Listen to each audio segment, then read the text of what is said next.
Ағылшын тілінде сөздер үйрену бірінші сабақ. Осы сабақта біз 50 жаңа сөзбен танысатын боламыз. Сонымен бастадық. Ағылшын тілінде мен деп I дейді. Оқылу транскрипциясы міне мынадай. Келесі сөз you сөзі сен, сіз және сендер, сіздер болып аударылады. He, she, it, ол деген есімдікті білдіреді. He ұл балаға айтылса, she қыз балаға айтылады. Ал it адамнан басқа барлық зат есімге пайдаланатын ол есімдік түрі. We деген есімдік біз деп аударылады. They олар, және осы есімдіктермен сөйлем жасайық. Сөйлем жасау үшін бізге етістік қажет болады. Мысалы, read етістігі оқу деп аударылады. Мен оқимын, I read. Write етістігі жазу деп аударылады. You write, you write. Сен жазасың, немесе сіз жазасыз. Сендер жазасыңдар, сіздер жазасыздар болып аударылады.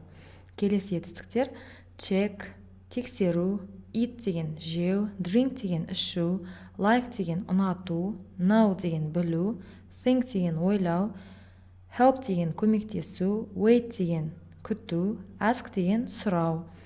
Мысалы, you check, сен тексересің. He eats, ол жейді. She drinks, ол ішеді. We like, біз ұнатамыз. I know, мен білемін. They think, олар ойлайды. You help, сендер көмектесесіңдер, немесе сен көмектесесің. They wait, олар күтеді. We ask, біз сұраймыз. Тағы да басқа етістіктермен танысайық. Explain, understand, түсіндіру және түсіну. Оқылу транскрипциясы міне мына қиғаш ақшалардың ішінде көрсетілген. Ол түсіндіреді. He explains. Және ол түсінеді. She understands болады. Енді осы сөйлемдерге зат есім жалғап үйренейік. Келесі сөздер. Book деген сөз кітап деп аударылады. Novel деген роман. Story деген әңгіме немесе хикая. Article деген мақала, email деген электронды хат, email, letter деген хат немесе әріп болып аударылады. Мысалы, I read a book, мен кітап оқимын. She writes a novel, ол роман жазады. He likes a story, ол әңгіме ұнатады. They understand an article, олар мақаланы түсінеді. Мен email тексеремін деген сөйлем I check an email болады. Мұнда артикль ұмыттық.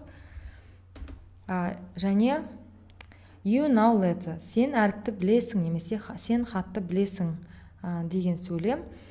Мұнда байқап отырсақ, мұнда да артикльді жазайық. You know letter.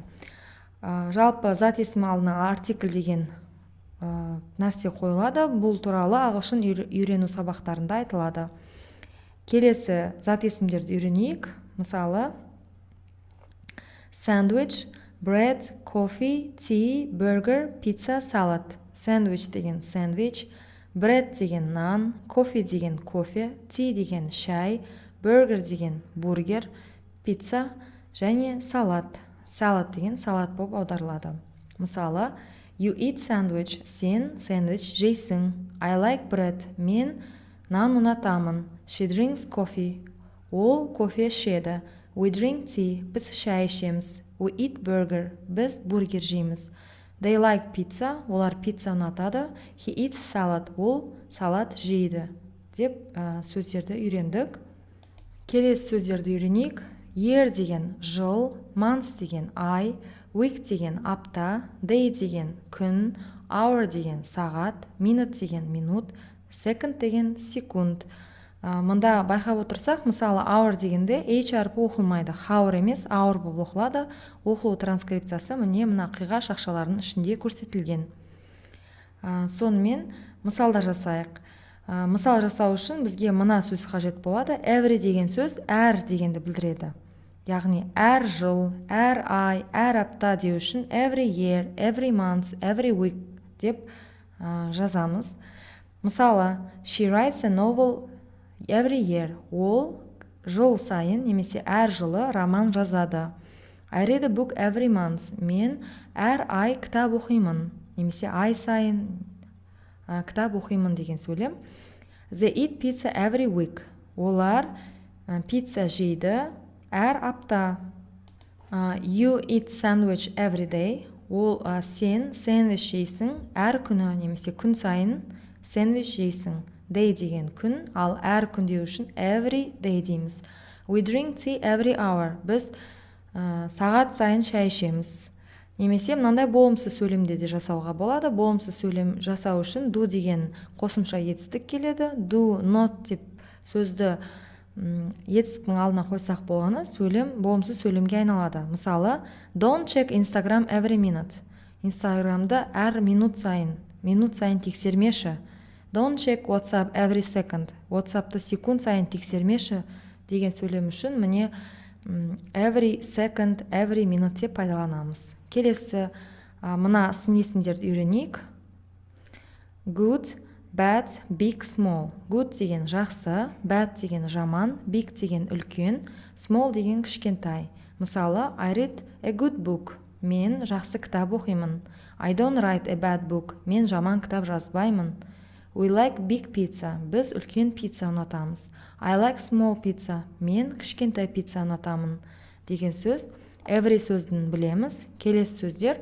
Because деген өйткені, but деген бірақ дегенді білдіреді. And деген және, or деген немесе, ал about деген туралы деген сөз.